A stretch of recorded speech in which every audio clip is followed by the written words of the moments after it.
All right, welcome to the Kelly Healing Project, where we have real conversations about healing, growth, and stepping into your power. I am Kelly, and I'm so glad you are here. So today I'm joined by Lauren Tobey. She's the author of Spiraling into Control. She's the host of the Spiral podcast. She's a double certified trauma specialist and creator of the Spiral framework, which is a model that explains why so many of us keep returning to the same emotional patterns, even after we've done the therapy, we've read the books, and we've had major breakthroughs.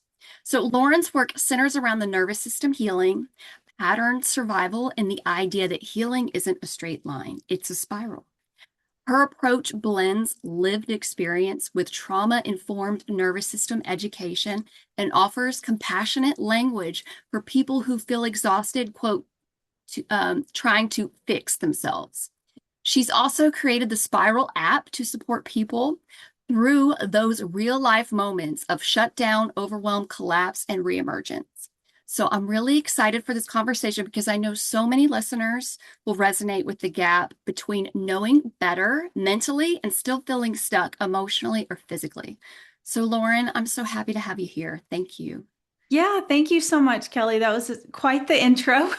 I appreciate it. I'm so excited to share today and help some of your listeners. Yes, okay, great. But also one thing I wanted to start off is that your story is a lot like mine. So I Mm. feel like I definitely can relate to what you've been through. Yeah.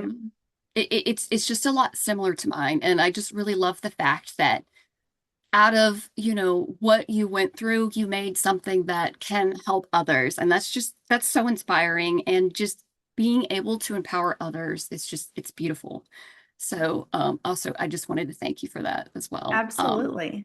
So really, what first led you into studying like nervous system cycles and pattern survival? Yeah, so it really started with a way to understand what I was going through. I went through two major kind of identity collapses, and it was after the first one I really started digging into like trauma and what that meant, and uh, kind of lost myself in that. But then in rebuilding, just built myself a new box to live inside of. So after my second identity collapse, and I sat there and I was like, I've been here before. Like, this is a pattern that I've gone through. And that really got me really interested in, okay, what is this?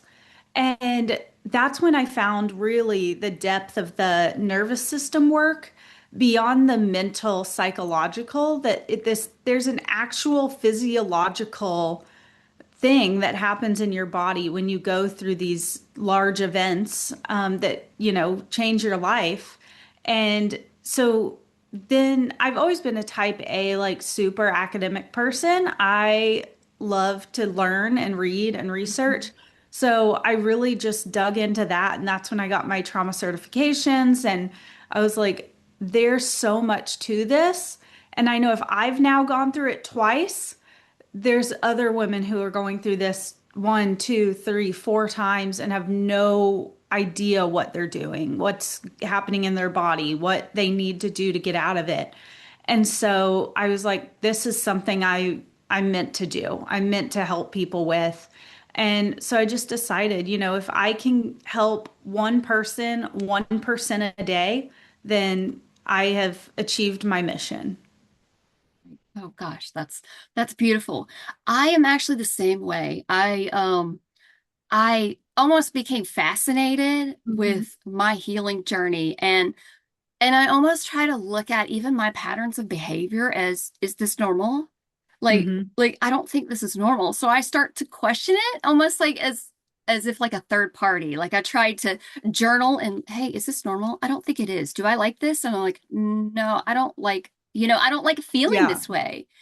But it's a lot of things. We get stuck in these emotional like Mhm. habit loops. And it's almost like you have something that happens that can remind you of an old environment, and your body thinks that you are still there. So it'll go Yeah. back and you'll start doing these same patterns. And then it's like you almost get stuck in these loops and you Hmm. can't figure out how to get out of it. Yeah, And 100%. yeah, Yeah. at least for me, what's helped me is nervous system regulation Hmm. and just being calm. And when you feel like you truly need to like keep going, because we live in a society that is just go, go, go. And, Yeah. have you created enough? Have you proved your worth? But really, you don't need to do that. Yeah. And that's old trauma speaking. And at least Yeah. for me, I've noticed when I regulate my nervous system, I'm able to come out of that and to see it. Has that happened for Mhm. you? Are you able to, truly regulate your nervous system and see those triggers? Yeah, so much more now. But what I really focus on with women is that you can't do the nervous system work when your nervous system thinks your baseline is chaos and dysregulation, because all of the nervous system work is meant to bring you back to baseline.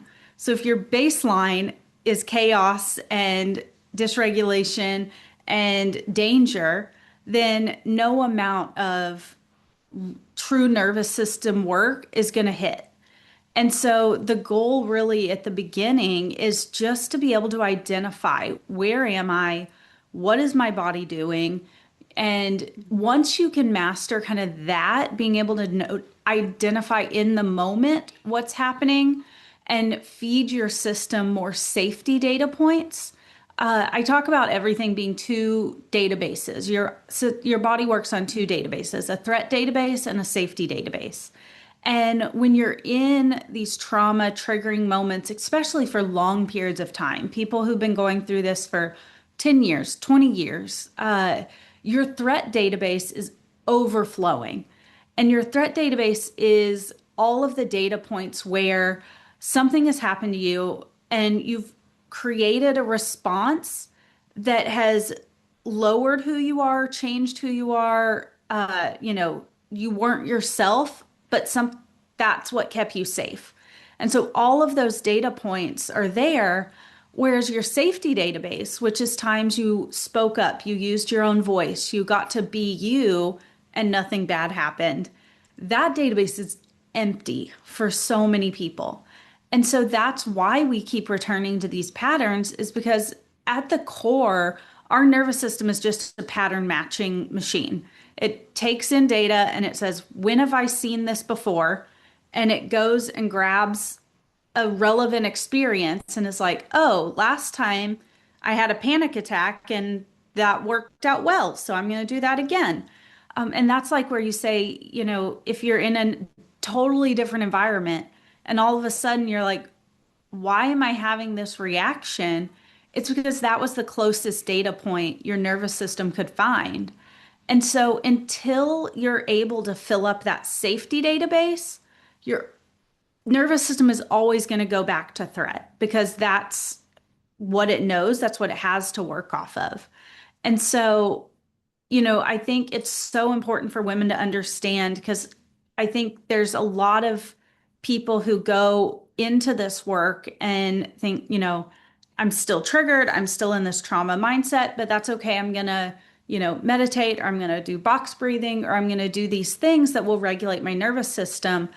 And all of those tools are fantastic when you have something in your safety database for it to grab onto. But until then, it's not going to do your body any good. Right. Okay. That makes sense. And you were talking about baseline.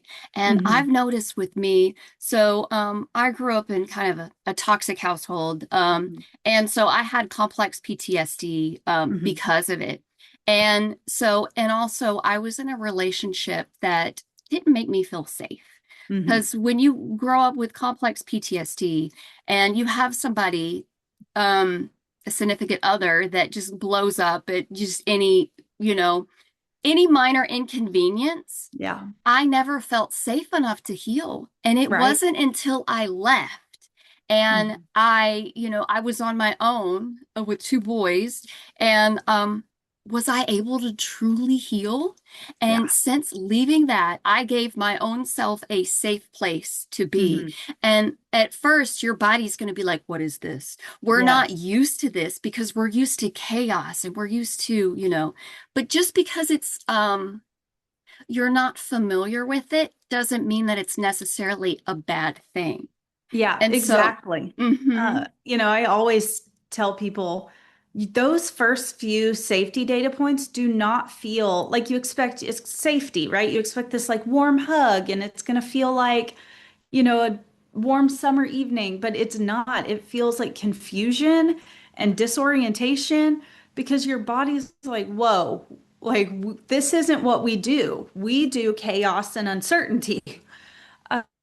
Yeah, it's those first several data points, and that can be weeks, it can be months, feels super uncomfortable.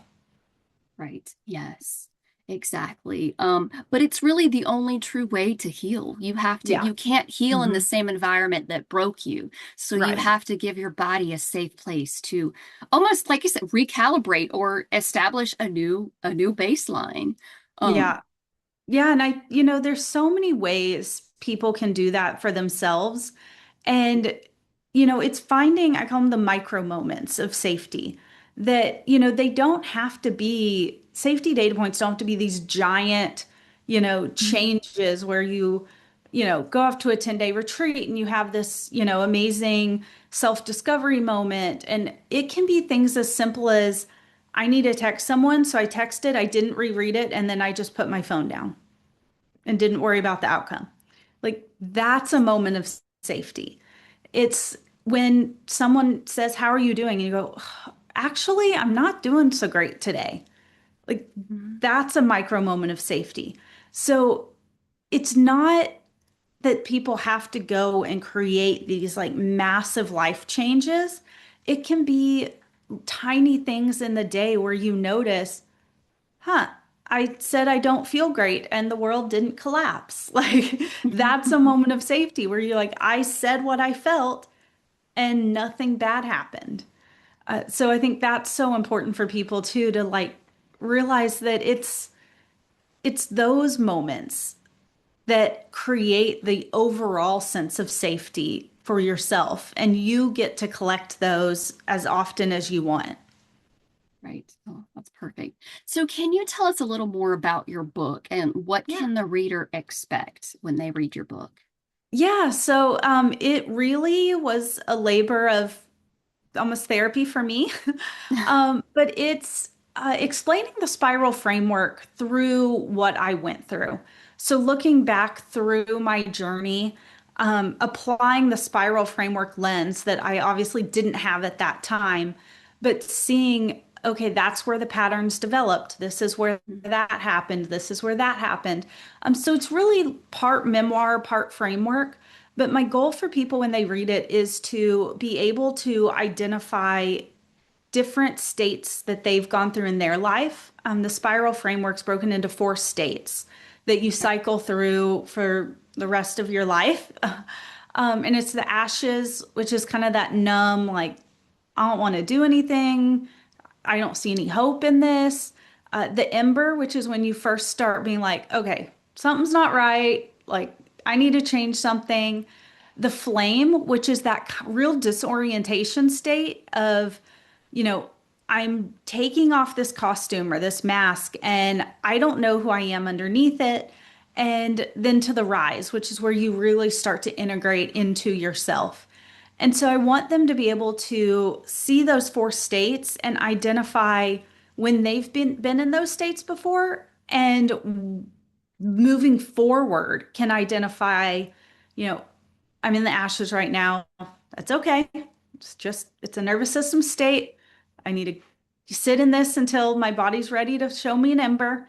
And it makes things so much more organized where you don't feel out of control of your life. And so I want people to feel that sense of I have control over what's happening. Okay. Oh, wow. That's awesome. Because I definitely can relate because I used to be in the ashes a lot. It was Hmm. almost that numb disassociation. Like Yeah. I'm here, but I'm not fully here. And Yeah. I haven't felt that in so long. I don't even know what that, um, I'm not even familiar with that feeling anymore. I mean, I could go back to it, but I love how you explain it like that. That's really cool. And Yeah. so you And said the ember is kind of Uh, that's recognizing. kind of that spark of awareness when you're in that ashes state. And, people are going to go back to the ashes over and over again. And that's why I say it's a spiral, because you're going to hit all four states over and over, sometimes before breakfast. Sometimes it's going to take a week or 2 weeks. Yeah. My first time in the ashes, similar, I was there 15 years and didn't know it, that I was living completely dissociated from my life. And so when you're in the ashes or you hit that ashes state again, and I hit it all the time still, that embers that moment of, okay, I know what's happening. I know where I am. I know I need to, do something to get out of this. And it's that spark, right, of recognition that I don't have to stay here. I'm in the ashes right now, but I don't have to stay in the ashes. Oh, okay. I get it. Recognizing where you are, but not fighting against it. Exactly. Yeah.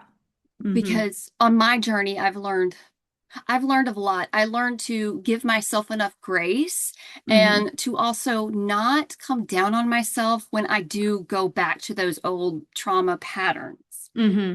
Because it's almost like, yeah, you go back into that beating yourself up. And Yeah. with me, a lot of times I internalized a voice that was never mine. Hmm. And so that super critical voice, she's not me, and I recognize that. And so when I start to have that critical voice come up, oh my gosh, here you are again. You're back in the same old patterns. I'm like, no, wait a minute. Maybe we just had a bad day. Maybe we just need to Yeah. go home and we need to take a nice bubble bath or we need to just sit in the quiet for a while. And that's what you need. Yeah, and that ashes is that state of just like, I'm back here again. I call it the shame spiral starts of like, I thought I had done the work, but now I'm back here. So clearly the work didn't help and I failed at fixing myself. And you start all that negative self-talk. And then that ember is that moment where you go, hold on. Like, no, you just, that's not even your voice talking. I call it the machine is the one that starts up when it's like, okay, this machine takes over and the machine does what it needs to do. It's good at what it does, which was keeping you alive for so long. And, the machine parented without your help. It made all the meals without your help. It did what it needed to do. But now, when you're out of that environment, sometimes the machine comes back to life and it's about being like, nope, I don't need your help right now. Like I'm good. Thanks. So, what are some signs that somebody is living from survival patterns, maybe without even realizing it? Because I think a lot of people don't Yeah. realize it. Yeah, absolutely. Your body talks to you in so many different ways. Mm. So the first thing that I think people really start to notice is the lack of emotions and feelings where, they are watching their kid do something really cool and you're like, that's cool.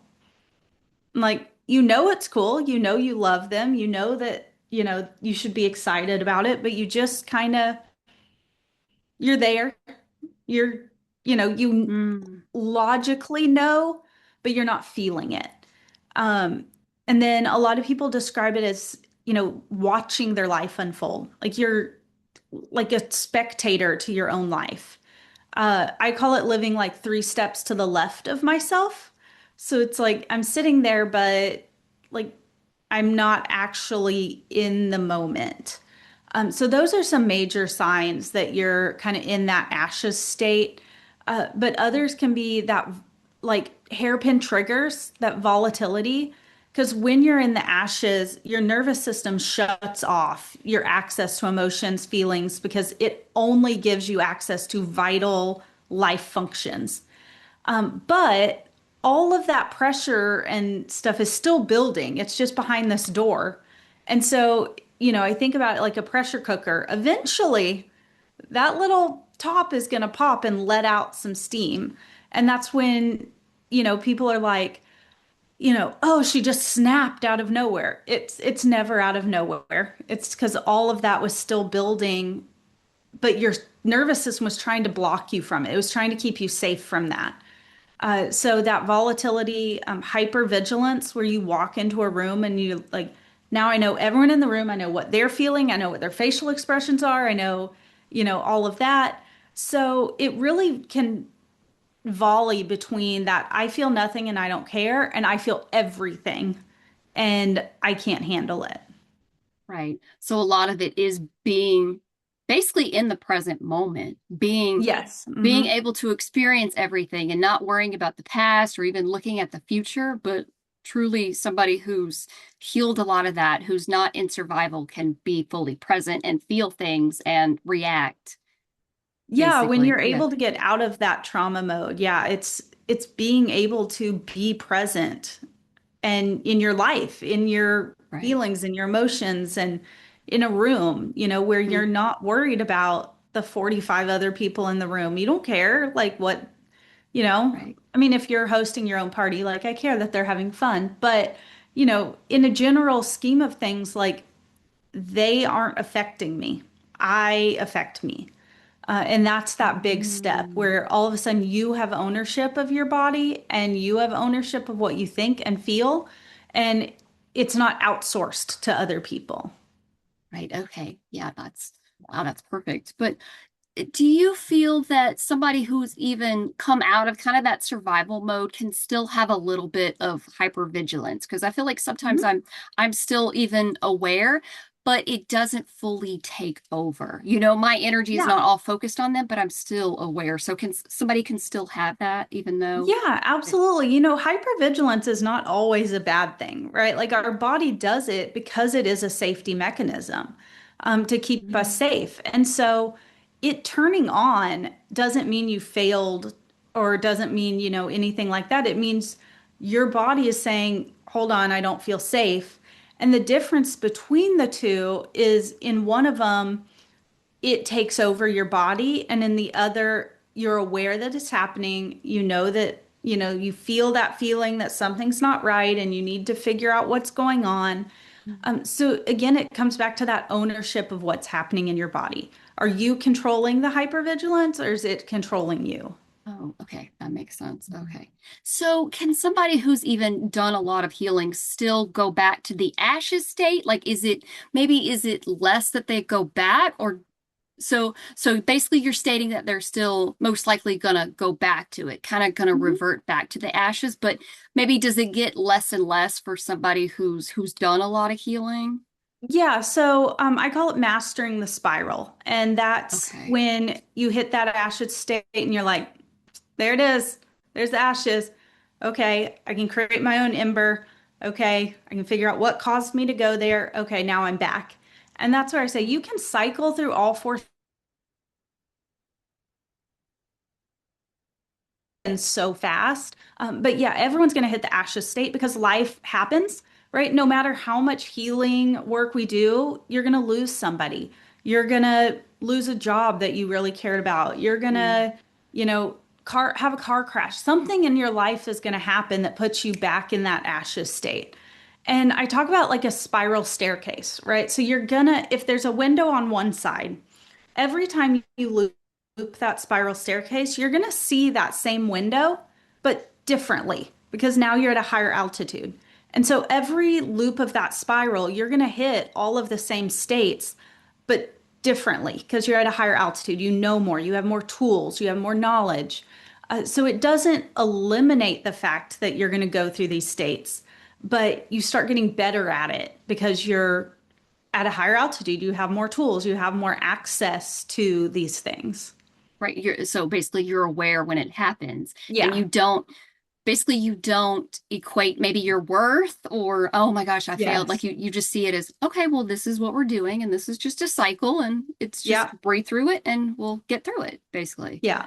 Yeah. Okay. Like I talk about, there was one weekend, my son stayed with my mom. My husband and I were going out to a concert. and we just had a brand new puppy. And so the puppy went with my son.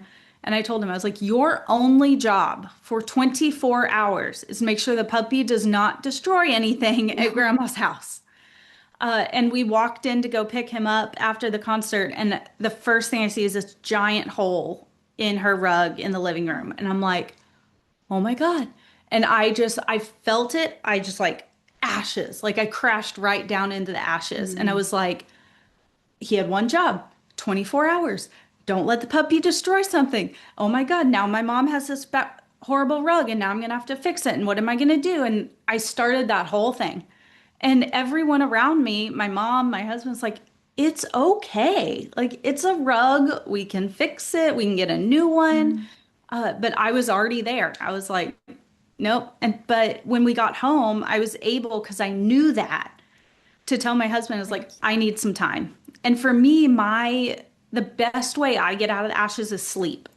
Other people are different. Some people it's Hmm. going out into nature. Some people it's going for a walk. For me, it's sleep. Like my body has to physically shut down. And so I went in my bedroom, I took a nap. It was like, 2 or 3 hours. And then I woke up and I had my rational thought back and I was able to kind of keep going. And then I was able to text my mom and be like, I'm so sorry. What can I do? Like, how are we going to solve this? And so, yeah, I mean, I hit that ashes state immediately and went, okay, here it is. I know I need sleep because that's what my body does. I gave it what it needed and I was right back to where I needed to be.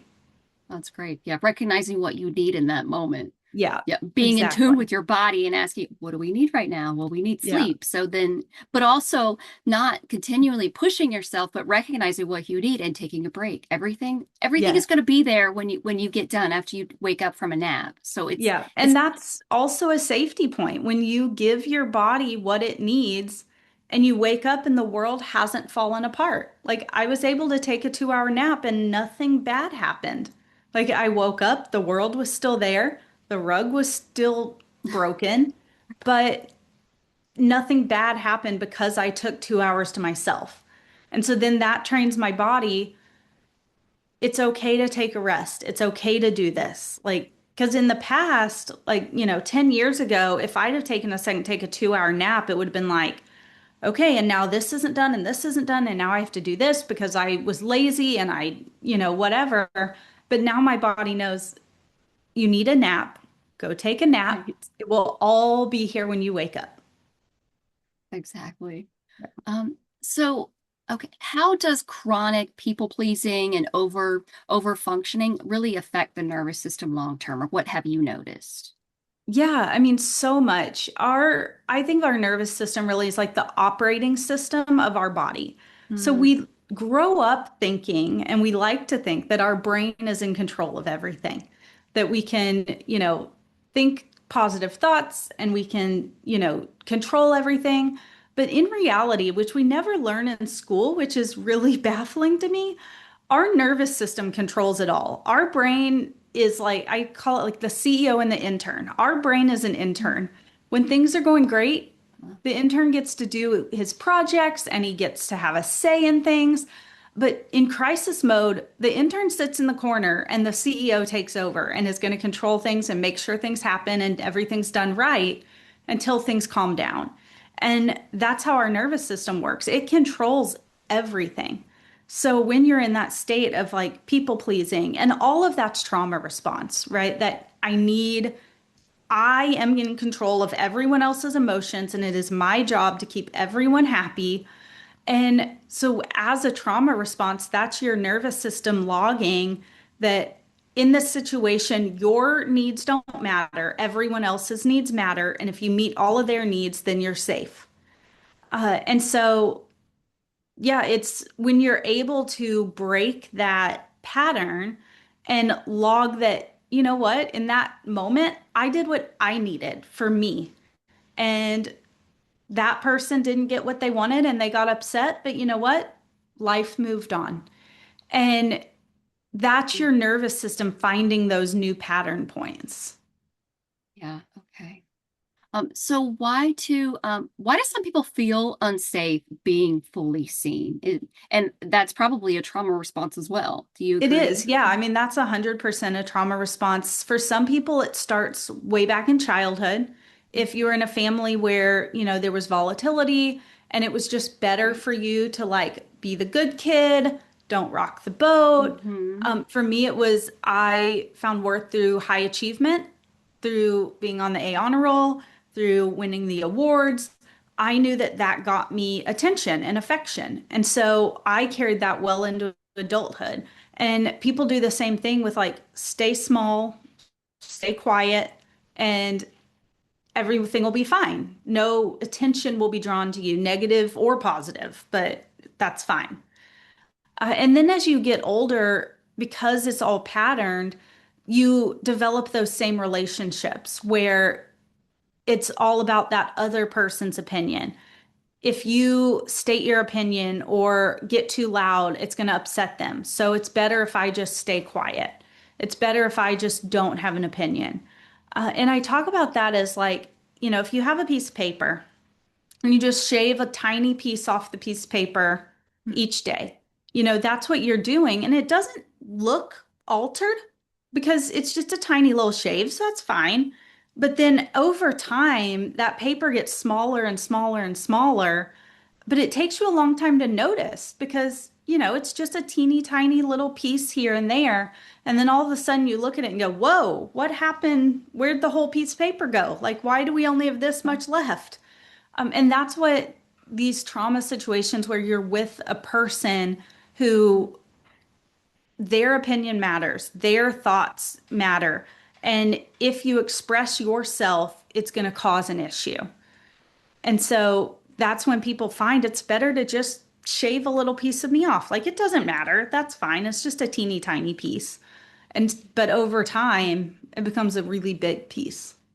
Right. Okay. That makes so much sense. And that's what I've done for most of my life. And I Yeah. didn't realize I was doing it. Yeah. And I even had somebody recently pointed out, why do you make yourself small? And I was like, do I?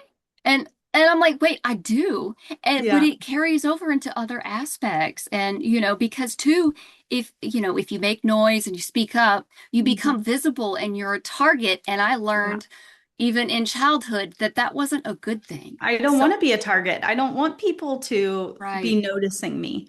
And, I think we learn that so much as women, but, women who, uh, especially are high achievers, high functioning, go-getters, Mm, we learn that like it's okay to be the best, but you can't talk about it. You can't say anything about it. You don't want to brag. You don't want to be too mhm. loud. You don't want to be too this because, you know, just, you don't want to be a crazy woman. You don't want to be that. Um, and so we're taught to just sit and be calm and accept what we get. And Mhm. that's society feeding us that. It's not even, overt someone forcing that on you. A lot of times it's just what we're taught to be as women. Right, that makes so much sense. Yeah. Yeah, it's almost like doing a lot and but not being able to accept maybe the compliments or even Yeah. like, hey, you did a really good job. Oh, I was just, oh, it was nothing, or Hmm. but I was just learning, doing what needed to get done. Like, yeah. Hmm. right. But we need to learn to accept that, Yeah. accept the compliments and, give ourselves enough grace that, Hmm. we did deserve that. Yeah. And Um, complimenting ourselves. I think we yeah, have so much trouble being able to be like, yeah, I did that. Like, that yeah. was good. I really succeeded at that. Like, um, and we don't give ourselves that Hmm. because then you're bragging or you're not, you got to be humble and these things. But it's like, no, I got a good achievement and I'm proud Right, of me for that. right. Yeah, and that's Yeah. almost like taking your power back. Yeah, It's exactly. just Hmm. allowing it. Yeah, I did do a good job. And it's not in the way that I think that I'm better than anybody, but no, I mean, I did do a good job and But I in this deserve. moment with that thing, I rocked it. Like, Right, exactly. So, do you think that healing changes basically the type of relationships that we tolerate? 1,000%. So that's a huge part of the flame state that Mm, we haven't really touched is a lot of times you're going to burn off relationships and communities and things that you've developed because the person liked who you were when you were small or when you were compliant or whatever, you became. I call it the costume. So they fell in love with the costume you were wearing. But when that costume comes off, they're like, no, I don't like that. I liked the costume. And they want you to put the costume back on because that's the person they fell in love with or they became really good friends with. Or, and a lot of that ends up being because it was transactional relationships. They liked it because you did what they wanted you to do, mhm. or you did what they wanted you to do. And when they needed help, you showed up. And when you take that costume off, a lot of times those relationships fall apart. And it can be hard because a lot of times those relationships are true relationships. You love the person, you care about the person. But at the end of the day, if that person doesn't accept the true you that's coming out, then that's not a relationship that's going to survive the flame. And, Mhm. I equate it to like they're farmers that every few years will burn their entire fields down. And people think they're crazy. They're like, that's how you make money. But they know that by burning their field down, more is going to grow the next year and it's going to be better and the soil is going to be stronger. And so that's really what the flame is doing. It's clarifying your life to make room for the true you when you start being you and Right, taking up space, right? right. But it can be scary at the time. It's still a fire, it's still burning parts of your life.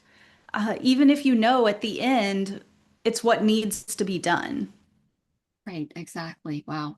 Um, yeah, I've noticed that a lot too. And it's almost like some people are like, well, we don't mind, you being around me, but just don't shine too brightly. No, you're doing Yeah. too much. You maybe, and I kind of would shrink sometimes. Oh, well, don't, Hmm. you might make other people look bad. Don't shine too brightly. People Right. can't handle it, but I'm no longer do that. I'm Yeah. perfectly okay with that. And I'm perfectly okay with, just letting things be and not, Yeah. not being so attached to other people. And, you have to be okay just being by yourself. And Mhm. that's perfectly okay. Yeah, And and the right people who truly love and appreciate the yes. whole you are gonna show up and they're gonna be there and they're gonna be the ones that stick with you. So if someone's not ready for that, they're not ready for that. And maybe they will come back around after, some time of you truly developing who you are. Maybe they'll realize that, oh, I really do like her. I really do like this, version of her. But maybe they don't, and that's okay because the right Right. people that truly appreciate the you inside of you will show up and they will stay. Right. Okay. That makes so much Mhm. sense. So what do people misunderstand most about nervous system work? I think that we touched on it a little bit at the beginning, but it's that it can be this set of checklists, right? That you're like, okay, my life is in shambles. I'm in the ashes. If I breathe for, 4 counts, then it'll be okay. Or, if I take 10 minutes to say affirmations in the mirror, it'll be okay. That's all part of nervous system work, but that's not the whole part. And so when people who are truly in that dysregulated, chaotic, uncertainty, uh, and then they sit there and they're like, okay, I did my 5 affirmations. Why am I not healed? Then they start into that shame spiral of, I didn't do healing correctly. This works for everyone except me. But giving yourself grace that these tools will work when you're ready for them. It's like you're using a level 5 Right. tool when you're at level 1. Like there's a process and you will get through it, Mhm. but it's not a checklist. No one can sell you a 5-step checklist on how to fix your nervous system, heal your nervous system, whatever you want to call it. I call it learning to master your nervous system because I honestly don't feel like it's broken. A lot of Oh, people think you need to fix this, you need to heal this, you need to do this, implying that it's broken. It's not broken. It oh, did exactly what it was designed to do. Your nervous system is spot on. Uh, Now it just needs to recalibrate and get Mm, that safety information. So, right. you know, I think the biggest part is people want the 5 step checklist. They want to know if I get up in the morning and I drink my lemon water and I do these things, then I'm going to be set for the day. And that's just not how life works. Oh, wow. Yeah. Yeah, very true. And I love the fact that you said basically it's not broken. Yeah. And the shame spiral, because that is the shame spiral. Oh, well, oh, I'm broken. I've got so much to fix, then Mhm. but it's not going to that shame, but it's taking control, of your mind and even how you view things. Because Yeah. even for me, I've noticed it's like the meaning that I give things when something Mhm. happens is basically the outcome that I get out of it. So it's Yeah. like, these things that, oh, wow, this seems very hard. I'm like, okay, let's see. How are we gonna, I can't wait to see how I'm gonna turn this into something amazing. And that's kind of Yeah. the way that I even viewed my healing because I knew that I would heal and I would eventually heal myself, but it's like you have to chip at it like day by day. Yeah. You have to almost prove to your nervous system that, hey, we are safe now. It's okay. Hmm. But it's like day by day. But even if you work at something day by day, you'll be amazed at how far you can get even in five Yeah. years. And it's just amazing how far that you can come. Yeah. And I think, I really reinforce to people that it's a journey. It's, Yeah. the spiral is going to continue for the rest of Mm-hmm. your life. There is no finish line, but you get better at it each time, right? Mm-hmm. You get better at it each time.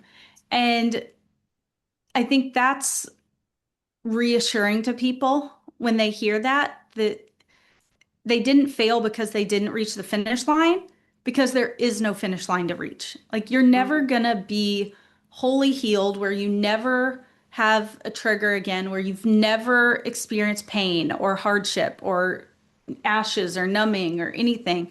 That's just never gonna happen. And so people understanding that this is a process, it's something every human goes through every single day. And there's not a finish line. It's not a competition. It's not a race. It's not, can I get to healed in 6 months? Can I get to healed in a year? It's like you said, it's 5 years of feeding your nervous system positive data points, safety data points.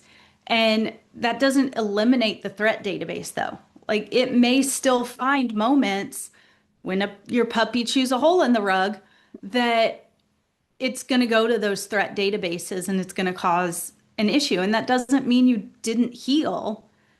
It just means you're in the next cycle, the next spiral. And so I've heard that you have an app as well, the Spiral Mhm. app. Is that correct? Can you talk Yeah, more the about that? spiral. Okay. Yeah, so it's kind of in a little bit of a flux right now, because I'm always adding to it. I'm always, Oh, wanting to create more. But right now, there's 5 journeys inside. There are oh, different lengths. Some are 30 days, some are 14 days. But you click on it, you go through the journey, and each day it gives you, kind of a reframe. Hey, think about it this way. It gives you some exercises to do. But my favorite part about it is Nova, and she is my AI companion coach. And she is my second brain. She has access to everything I've ever written, everything I've ever podcast I've ever done. And so she's like your 2 a.m. I'm sitting on the bathroom floor and I'm crying and I don't know why. And I can't call anyone because it's 2 a.m. And so as you do your journey, she learns about you also. And so she's that friend in your pocket that you can message and be like, I'm having this moment. This just happened. I don't know what to do. And based on what she knows of the spiral and what she knows of where you are in your journey, she can help give you some things to do, some exercises, some reframes to be like, okay, that's not, the crisis you think it is. Let's think about it mhm. this way. So she's my favorite part. And every time I speak or I write something, she learns more. And every time you go into the app and you journal or you do a journey or you do an exercise, she learns more about you. So she really does become like your best friend. And I use her probably daily myself. Like I created her and I still get so much out of her because in those moments when you feel like you failed and Mhm. something you did is causing all of these bad things to happen, I can go on there and be like, this is what's happening. She's like, okay, take a step back. Let's look at this. And I'm like, okay, yes. Like, so yeah, she's my favorite. Oh, that is awesome. So if somebody feels like they're spiraling backwards right now, what would be something that you would want them to hear or something that you want to say to them? Yeah, that it's normal. It's not a Mhm. failure. It's not anything to be ashamed of. It's 100% normal to feel like you've gone backwards, but Right. you haven't. You've just hit the next state at the next level, and there will be an ember. Like you will find it. It will be there. And to just take ownership of what your body needs in that moment. Right. That's perfect. So where can listeners connect with you and learn more about your work? Yeah, so everything's on my website. It's www.laurentobey.com, Tobey. And from there, there's access to the app. There's a link to my book. I do a lot of writing over on Substack. That's really where I Oh, do a lot of my longer form writing and talking. And people can comment, and we have conversations, and it's more of a community aspect over there. But all of it's linked through my website. okay. Okay. Perfect.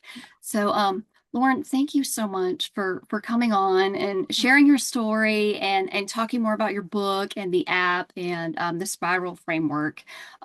We really do appreciate it. So, but everyone, thank you so much for listening to the Kelly Healing Project. Remember, healing is not about becoming somebody new. It's about reconnecting with who you truly are. So, healing the past and empowering your future. Until next time, thank you so much, guys. Bye. Thank you. Thank you.